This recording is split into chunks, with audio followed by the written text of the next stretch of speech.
বিধানসভা ভোটের আগে মহিলাদের শক্তিকে হাতিয়ার তৃণমূলের। ২৬-এর বিধানসভা নির্বাচনের আগে মাটি শক্ত করছে তৃণমূল। মহিলাদের শক্তি মূল শক্তি, তাই তাদেরকেই হাতিয়ার করা হয়েছে। তৃণমূলের মহিলা সমর্থকদের নিয়ে আজ কর্মী সভা করল দার্জিলিং জেলা তৃণমূল। শনিবার শিলিগুড়ির একটি বেসরকারি ভবনে ওই কর্মী সভার আয়োজন করা হয়। এদিনের ওই সভায় উপস্থিত ছিলেন অর্থমন্ত্রী চন্দ্রিমা ভট্টাচার্য, শিলিগুড়ি পুর নিগমের মেয়র গৌতম দেব, ডেপুটি মেয়র রঞ্জন সরকার, পাপিয়া ঘোষ, শঙ্কর মালাকাররা সহ অন্যান্যরা। মূলত আজকের কর্মী সভায় তৃণমূল সুপ্রিমো মমতা বন্দ্যোপাধ্যায়ের লড়াইয়ের গল্প তুলে ধরা হয় এবং সাধারণ মানুষের জন্য কি কি করেছেন তাও তুলে ধরা হয়। পাশাপাশি আজকের সভায় মুখ্যমন্ত্রী মমতা বন্দ্যোপাধ্যায়ের লেখা বই তুলে দেওয়া হয় একাধিক মহিলা তৃণমূল কংগ্রেসের কর্মী সমর্থকদের হাতে। পাশাপাশি বইয়ের পাতায় লেখা প্রত্যেকটি শব্দ ঠোঁটস্থ করার কথা জোর গলায় বলেছেন মন্ত্রী চন্দ্রিমা ভট্টাচার্য।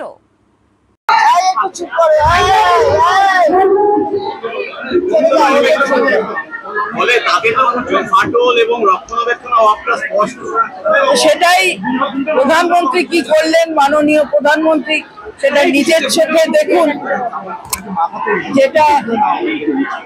যেটা মাননীয় প্রধানমন্ত্রী করে গেলেন এবং অনেক কথা বললেন, তিনি নিজেই উপলব্ধি করুন যে কোথায় ফাটল, কোথায় কি কিছু না করে এই যে বাংলাকে বঞ্চনার শিকার করা, এদিকে টাকা পয়সা দিচ্ছেন না, ওদিকে আবার বাংলায় কথা বলবার চেষ্টা করছে। বাংলা ভাষাভাষীদের তাড়িয়ে দিচ্ছেন অন্য প্রদেশ থেকে, আবার বাংলায় ভাষা বলে বাংলার নুন কাটতে চাইছেন। সেটা হবে না, বাংলায় হবে। এই যে 130তম সংবিধান সংশোধন, এই রাজ্যেও বিজেপি লাভালাভি করছে, আবার নারদের ফুটেজে শুভেন্দু অধিকারীকেও দেখা গেছে। কোথাও কি মনে হচ্ছে কাছের ঘরে বসে ঢিল ছোড়া হচ্ছে? সে তো বটেই, আমি তো বললাম এটাকে রেট্রোস্পেক্টিভ এফেক্ট, প্রসপেক্টিভ এফেক্ট।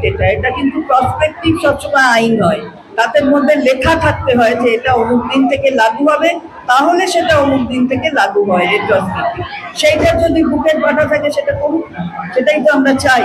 তাহলে দেখা যাবে কেন্দ্রে কে আছে, অন্য রাজ্যে কে আছে, কাকে ছাড়তে হবে। গতকাল সিঙ্গুরের নাম করেননি মোদী, বলেছেন যে ইলেকট্রনিক ভেহিকেলস তৈরি হবে। তাহলে কি আগামী দিনে সিঙ্গুরে আবার শিল্পের কথা বলছেন?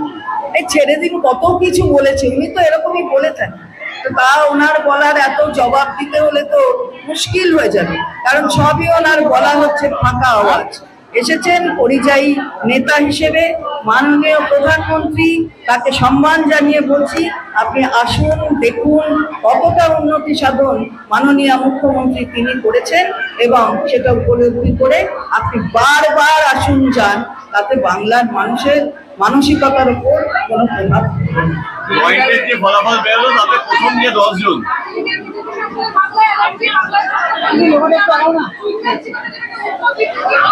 আমি শুনিনি কি বলছে।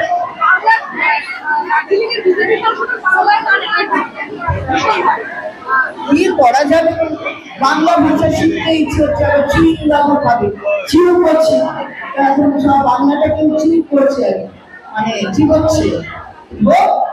বলছে বাংলা ভাষা শিখতে অসুবিধে নেই, কিন্তু বাংলা ভাষাভাষীদের বাইরে পাঠিয়ে দিলে সেখানে অসুবিধা, আর বাংলাদেশি ভাষা বললে সেটা অসুবিধা।